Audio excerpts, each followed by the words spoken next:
This is a very unique battle. It's unique because we saw the beginning and the end.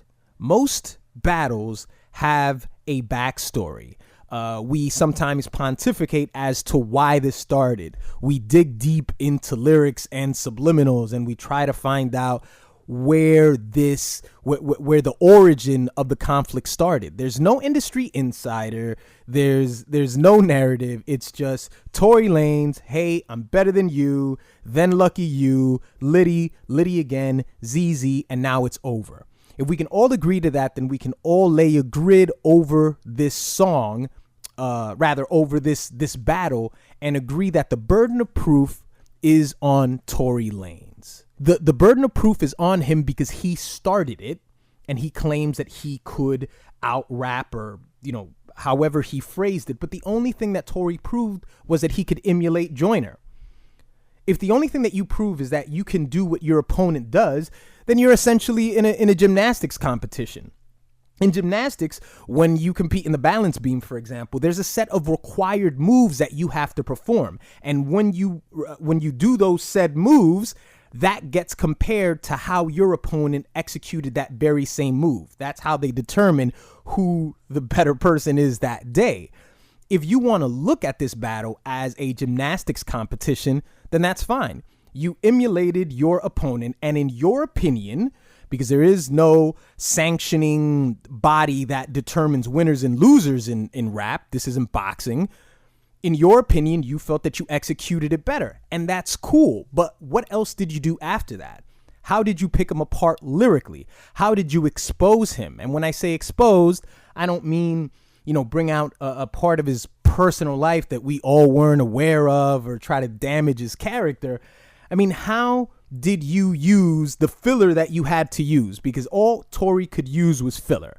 And that's all Liddy again was full with. It was full with filler, but you weren't even able to execute the filler well because you decided to rap fast, which was the mistake that he did on Lucky You. So he compromised his lyrical content to try to prove, hey, I could do it too.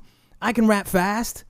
And that was unnecessary. I think the better approach would have been to just slow it down and let your lines come out as concise and as clear so you can really prove what makes you better than Joyner. If you think that sounding like Joyner means that you are better than Joyner, then I think you're very confused. I don't think anybody would ever argue that in his prime, Vince Carter could probably physically emulate every single dunk that LeBron James is able to perform. I don't think anybody would ever argue that Vince Carter was always a more athletic person than LeBron James. But just because you can emulate the movements or the mannerisms of how he does a dunk or a behind the back pass, that doesn't mean that you're better than LeBron James. It means you can imitate the aesthetic. You can imitate the aesthetic of what a person is, but can you create? Can you dribble the ball down the half court, and can you pass the ball and create an orbit around yourself where defenders are going to double team you and you can get the ball back and you can distribute it? Do you have an orbit around you? What other aspects around you qualify you as to be better than this individual? And it's the same in this scenario. It's the same in Tory just saying, hey, I can sound like that, so that means I'm better. In ZZ, I think what you had was Joyner deciding to, and I know this was the negative point that I've heard. I listened to a few videos. I listened to Blackie Speaks, and Blackie was of the opinion that as far as technique goes, he wasn't pleased. But I think what Blackie's really saying is he didn't come with his regular Joyner Lucas rapid fire, so he failed. I don't think that's what happened. I think Joyner slowed everything down so he could stretch apart all the filler. That's what makes him a good MC, in my opinion. I think his ability to understand that, okay, I have no ill will towards this individual, and this individual has no ill will towards me. So the best thing that I could do is slow this down, and I can talk to him clearly and not just throw a bunch of words together, because then it's just a verse. It's just a verse where I'm vaguely talking about my opponent. And this battle's already vague. I don't think anybody was going into this battle with the intention that you were going to hear the best lyrical, lyrical miracles, because there was no anger here. There was nothing to be exposed here. So that wasn't going to happen. Another opinion that I heard was from Sean C, where his conclusion, if I can gather, the important thing about a battle is how you make your opponent be perceived. I think that was his point. And I think that that's a flawed argument, because if you think that perception is the most important thing about a rap battle, then you will always give the advantage to the larger artist. If Drake is telling Meek Mill, your, is that a world tour or your girls tour? If he makes obvious observations that we all know, there wasn't one person that went into the Meek and Drake beef thinking that Meek was a bigger artist than Nicki Minaj, or had more money than Nicki Minaj, or was a bigger artist than Drake. No one thought that. So Drake simply pointing it out isn't Drake changing the perception of Meek. It's just the way you thought about Meek in the first place, and Drake just stated the obvious. So I think the flaw there is that you are placing the burden of proof on the smaller artists constantly. You're always going to do that. When in the case of Pusha T and Drake, my assumption is probably that Sean thought, well, that's an example of you changing the perception. Yeah, that's fine. But that's only when somebody was able to dig something so petty to the point that they turned it into pop culture. Like they said something about the Golden Boy, and he exposed him and he changed public perception. That's fine. But if you expect every smaller artist to lay an atom bomb of tea and, just like gossipy shit in order to win a battle, then we're headed towards the bottom. I mean, that's all beefs are going to take. So I don't think that you can say that perception is the one of the best abilities that you have in a battle, because that's something that's afforded to the larger artist. If Hobson was battling Joyner Lucas, we wouldn't be having talks about perception, because we sort of view them being on the same playing field, right? So I think every battle has to be sort of judged on its own merit. I don't think we can just vaguely say, hey, that's a strong point. Rap battles are a lot like court cases that become reference points for future battles. You know what I'm saying? In the case of Nas versus Jay-Z, in the case of Eminem versus MGK, and we can reference those battles and we can sort of come to a consensus as to what we think qualifies somebody as a winner or not. And I think that's very important. Within those battles, you have larger artists, you have smaller artists. You're always going to have that.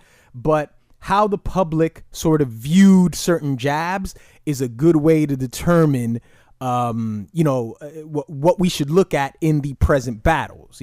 Not exactly to a T, but it points us in the right direction, at least. So I wanted to mention those two opinions from those other channels. Nothing against those channels at all. Spectacular channels. That guys make wonderful content. But I think those are definitely flawed arguments. And if those two gentlemen want to comment in the comment section, that's just fine. But in my opinion, Tory didn't do enough to beat Joyner. The burden of proof was on him.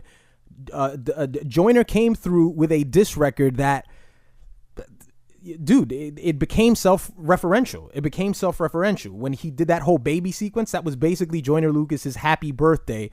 That song where he basically ethered his child. It even had the baby sound effects in the back.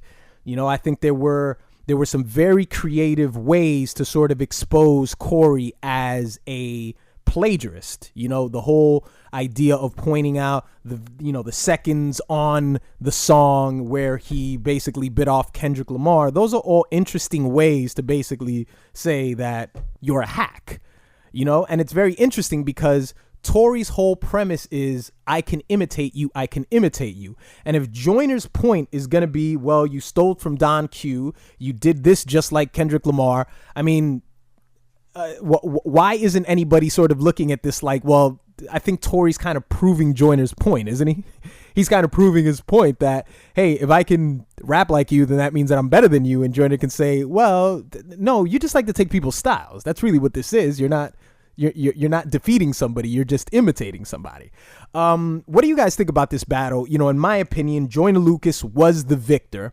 The beat choice wasn't something that I was a fan of. I believe that Joyner looks at these battles as it's an opportunity for streaming, so I can use that beat, and it's going to be advantageous to me in some way, shape, or form. And I really think that that's how he sort of took Tory Lane's, where he could rap over a beat like that and still be looked at as the victor, because there's no one that listened to this battle and thought, yes, Tory won because of these reasons. You gave Joyner a few points. So in my estimation, if this thing piles up to being a tie, why wouldn't the win go to Joyner?